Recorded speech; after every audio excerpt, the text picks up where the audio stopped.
Timo's ascending. Looks like it won't take too long. Just a couple days, I think.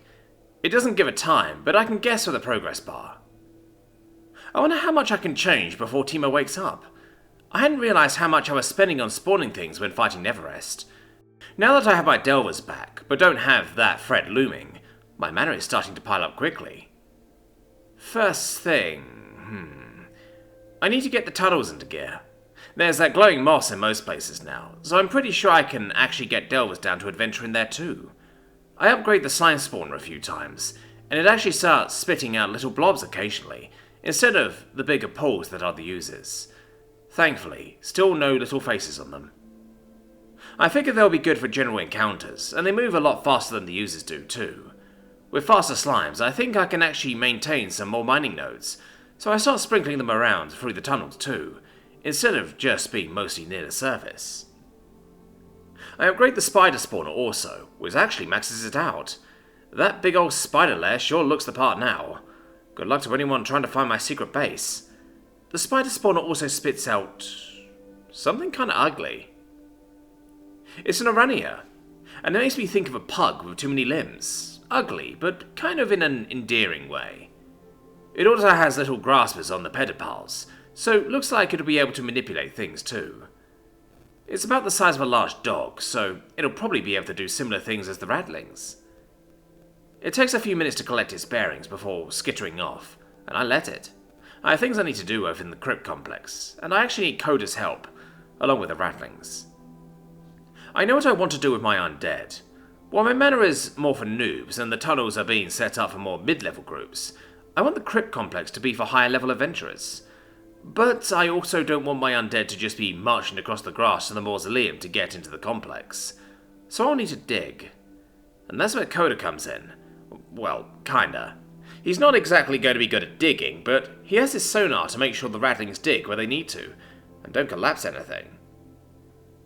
They start off a bit awkwardly, as he learns how to listen for the higher pitch of areas that are bearing loads, and then be able to tell the rattlings where to dig, but I'm confident in him. It's a long way to dig, but I'm not in any specific rush. I doubt they'll finish the tunnel before Timo's done ascending. That's a lot of rock to get through. Right, speaking of Coda's job, I really should upgrade the belfry in the garden there. I made it a garden a while ago, but it's about as much a garden as my little signs are libraries. The bats just drop seeds all over the place, either from eating or from the inevitable aftermath of eating, and delvers just pick up what catches their eye, with or without some free fertilizer. I want to get a good underground garden running soon too, but I figure I should make sure I know how a normal garden goes first. The upgrade costs a decent bit, but not really that much with how much mana I have coming these days. Planter boxes line the walls of the belfry now, and there are even some on the outside of the various windows and what have you.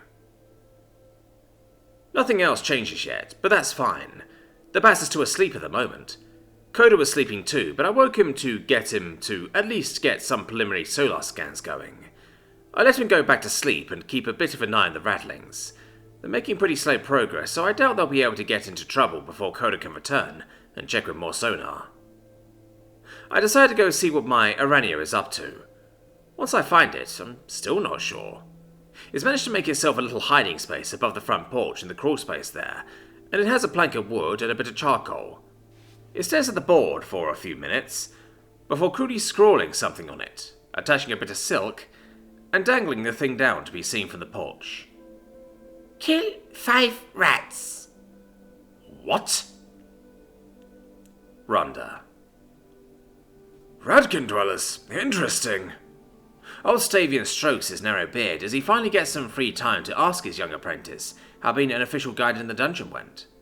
A Radkin himself, he can't help but be a bit prideful that his kin are the first dwellers in the strange dungeon. Rhonda nods vigorously, excited to be able to finally tell her master about the trip. Lucas, her spider, is less excited about the nodding, as it forces him to cling onto the large hat or be thrown off. He chitters at her once she stops, and she bashfully doffs her wide mage hat and sets it aside. But that's not even the best part. The dungeon has a sign as training to be an enchanter. She starts digging through her pack to find her notebook, as her master raises an eyebrow. An enchanter? Already? Which sign is it? Maybe that Quattle or the bat? Rhonda shakes her head, despite it being mostly obscured by her pack, and speaks. The words are muffled, but clear enough to old Stavian. He might look old, and he is, really, but his ears still work just fine. It's a crawling hand. Freddie said he was acting weird for a hand, mostly ignoring us except for when we were in its way in an enchanting lab. Aha! She pulls herself from her pack, her notebook held high in triumph. Old Stavian is glad he's at practice with apprentices, or else he will be grinning at the goblin for her excitement. Her growth has been remarkable. She's still a bit shy around people she doesn't know, but gets her interested in something and she's quite excitable. He just has to play the long-suffering master to help her temper that. He speaks up as she starts searching for the notebook. Ah, so you saw it at work, and it wasn't hostile? Crawling hands usually cause no end of mischief. Why, one time one managed to get into one of my bags of holding while on an adventure. I think I still have that bag around somewhere.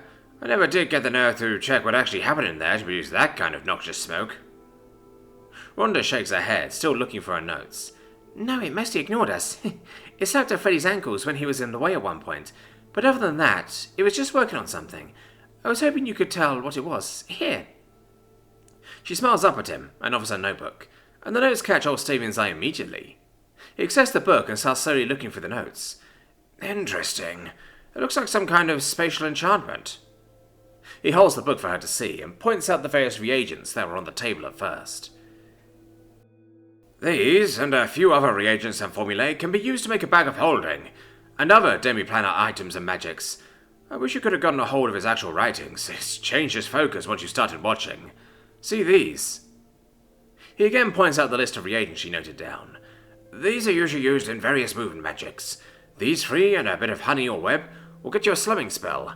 Those ones there and some oil will make a greasing spell. He squints his eyes at one of the noted ingredients. Unknown yellow fluid? You should know the difference between direwolf piss, frog bile, and lemonade, Rhonda, he admonishes her, a bit surprised at her failure. She shakes her head. It wasn't any of those. It had a simple cork, so I would have been able to smell it if it was the bile or urine, and it didn't have the little floating pieces for lemonade. I was hoping you'd know what it was. Old Stavian strokes his beard again, as he mentally goes over the yellow fluids used in movement enchantments. You didn't mention any glowing, so probably not fermented sunbeam. No bubbles, so not a sulfur elemental. You'd have been able to smell that anyway. Oh, it did have a faint glow. Not much, but a little, she offers, trying to remember anything she didn't write down. In fact, she quickly takes the notebook back and puts that in before giving it back to her master. Only a slight glow. Could be distilled moonlight, but that's a pretty advanced reagent to get a hold of. He looks out the window, just barely able to see the spire of the belfry for the strange dungeon. An even stranger idea starts worming its way through his mind. You said it's quite the peaceful dungeon. Rhonda slowly nods. Yes, I mean, Freddie and I fight a bunch of things every time we go, but it's not actively trying to hurt us, I think. Mr. Tao said it's cooperative, but not a toy box. Old Stavian smiles at his apprentice. I think we should go take a visit together then. It has either already figured out how to distill moonlight, or it has some component I haven't heard of. Either way, I think it will be enlightening for the both of us.